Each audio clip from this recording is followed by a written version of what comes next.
If you're asking how much silver is enough, then you're already asking the right questions. But there isn't one number that's right for everyone. Most of the internet will tell you you're already too late, or buy everything you possibly can right now. I'm not going to do either of those two things. In this video, I'm going to give you a simple framework, not a number, that'll help you determine what enough means for you, based on your goals, your budget, and today's prices. And after you have that framework, the stress goes away. A lot of people ask this question like it's a math problem. How many ounces should I have? But the truth is, silver isn't a quiz that you pass or fail. It's a tool. And so the better question is, what do you want silver to do for you? For some people, it's an inflation hedge. For others, it's an insurance policy.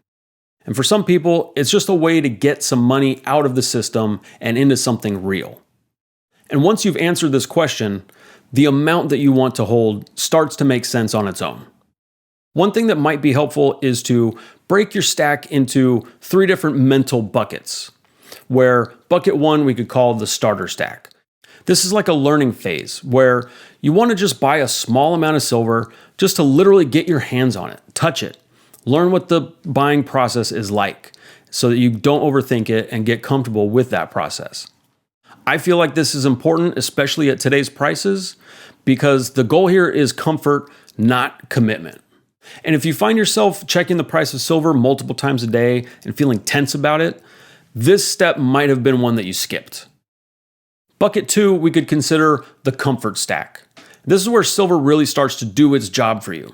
You know you own some, and you're not panicked if the price pulls back a little. And for most people, this is where silver becomes insurance and not a trade. And here's an important test.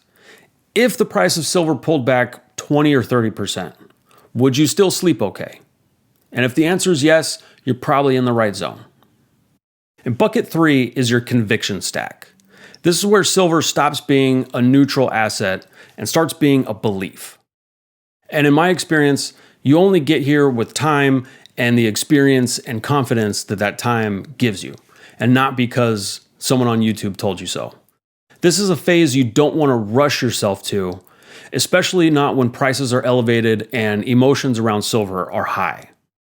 A good rule of thumb is, if owning more silver makes you anxious instead of calm, you're not here yet. And that's okay. Not everyone is going to get to this phase, and not everyone needs to. It goes back to our original question, which is, what do you want silver to do for you? Here's a few things I would strongly avoid, especially if you're new to stacking. First, don't compare your stack to someone else's. Their income, their debts, and their risk tolerance aren't yours. And don't try to catch up. Silver doesn't care when you start. Now, you may have heard things about silver shortages, and there are truths to that, but there's some nuance to it. The retail space hasn't been affected in a very significant way, and so fears about that, I think, are unwarranted. There could come a day where that's a concern, but there's no rush to go out and buy as much silver as you possibly can right now. And don't let silver become a source of anxiety. If it is not doing its job for you. The goal here is progress, not perfection. Physical silver is about optionality and insurance, not about daily price swings and profits. If you've never bought silver, start small. If you have some silver and you feel comfortable, then you're probably doing fine. And if you're feeling pressure to go all in because of headlines and prices, that might be a sign to slow down as opposed to speed up. You don't have to figure out your entire lifetime position of silver this week. So to wrap up, if you bought some silver and you feel anxious, you might have bought too much. If you never buy silver because you're afraid to start, well, I think that's a mistake as well.